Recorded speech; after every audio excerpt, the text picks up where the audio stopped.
Students have been signing their letters of intent. Congratulations to all of them, because that means they got a scholarship. But what about those of us who did not get a college scholarship and still want to go to college? We brought in Stephanie Morrow from College Planning 101, and she's going to give us some advice and maybe some helpful tips and hints as to what we would be looking for and what we would need to know in this whole college process. So we thought, timing-wise, it'd be a great time to bring Stephanie in as an expert. And let's first talk about those kids who do not have the benefit of a scholarship for athletics to get into college. What are we looking for there for the parents? Well, hopefully the parents can afford the college first and foremost.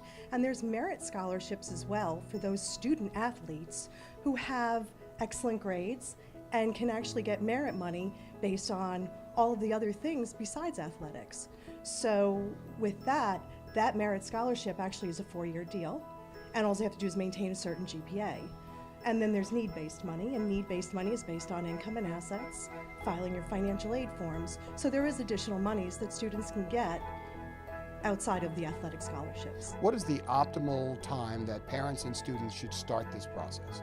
Oh, the end of 10th grade is the best time, especially with student athletes, because that gives my service the chance to really develop the whole marketing plan that is so imperative to finding the right college, the right coaches to work with, and of course the right team that the student would like to be on. And it's important to find the right college. It's one of those fits that students usually, when they walk on campus, they say, I don't know what it was, I just know that when I walked on campus, this was the school. But what should parents and students be looking for a college that's acceptable to what they're trying to major in, financially, socially, all those things? That's right. We're always looking for the financial, academic, and social fit. While the sports are always, the fun part of it, if the student does not get accepted to a college academically, then they're not going to get on that team. So, right, yeah. That's the academic fit is the most important. We want to make sure that that student is comfortable academically so they can handle the work that's given to them. And where Harvard teaches to, a perfect SAT score, LIU teaches to a 990 SAT score. And there's all different variations in between. So we want to always make sure that that academic fit is there for them so they can be successful in college. Yeah, and a lot of times coaches, that's one of the first things they look at when you're putting your athletic scholarship video together. One of the first things they want to know is what's the grades like, because if the grades aren't good, then that means that child or that athlete might be a problem. Let's talk about, and you brought this point up before when we were talking off camera, let's bring up the point of you get a scholarship, but that's not the be-all and end-all, and parents really need to be prepared for what might happen even though you have that scholarship. Right. When students get athletic scholarships, we always say, can you afford the college without that athletic scholarship? That is so important. As a student goes through college in their sophomore, junior year, they may start to realize how important their major is to their future career. So if they're struggling with that major in the academics, they may have to put down the athletics. And some kids just actually outgrow the athletics too. Really? Yeah, that has happened where they're like, you know what, I'm done playing this sport. I want to focus on my education so that I can get a really good job when I graduate. I need to start doing internships, which, the athletics can impede that. Sure. So we want to always be able to afford the college without that athletic scholarship. So 1, 2, or 3 top things that parents need to know whether their child is a 10th grader, 11th grader, or a senior and they're getting into the game late. Oh, if you're getting into the game late, we still go through the same process. We just do it a little faster. So it's still that financial, academic, and social fit. Visiting is imperative. Whether you're a senior, you have to visit. That is where the social fit comes in. Visit while students are on campus so that the students can see what the student body looks like. When you go to Marist, a lot of the students are in sweatpants. That's right. And yet when I went to Yale, everybody was in a collared shirt and khakis. So, you want to find that social fit. So it doesn't matter where you are in the game, it's just going to happen a lot faster. Okay. So you still go through that same process of visiting, of getting, your financial aid, understanding your financial aid, what can you afford? Have that conversation with your children. It's so important. We can't afford college. It has outpaced the cost of everything. So when you're looking at a $50,000, $60,000 price tag and you feel your student has deserved and earned to go to that college, well, do they deserve to be $200,000 in debt?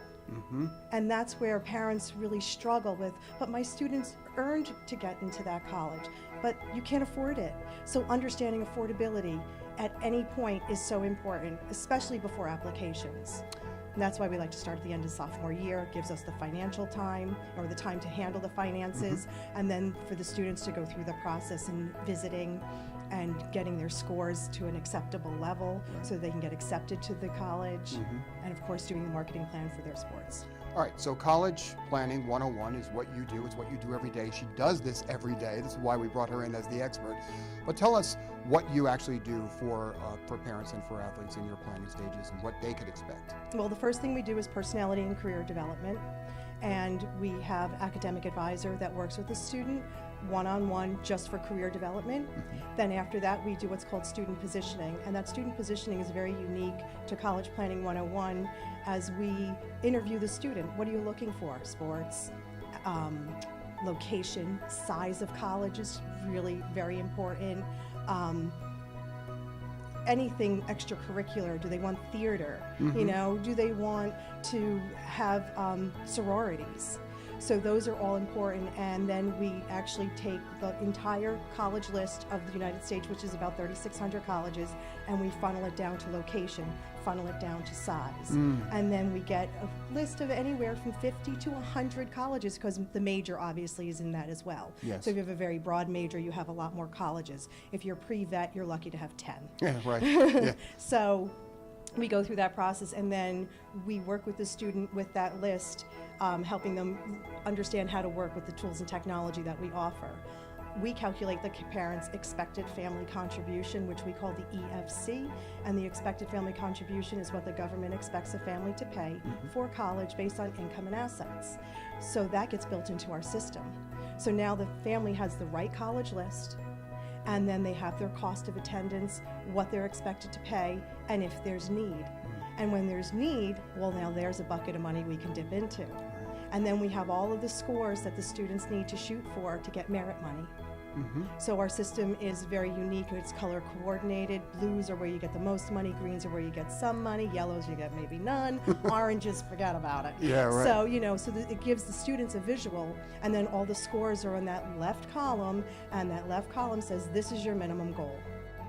So I can see why you're saying 10th grade is the time to start, because you really need to plan and prep yourself just as you would for a college sport or a high school sport for that matter, to get yourself in shape. You're getting yourself in shape for the financial portfolio and the prospects of you getting into the particular college you want to get into. Absolutely. And then it's easier for the parents to talk to their students about what they can afford when they know what they're expected to pay. Yeah, absolutely. So it's a conversation that's hard to have because they don't even know what they don't know.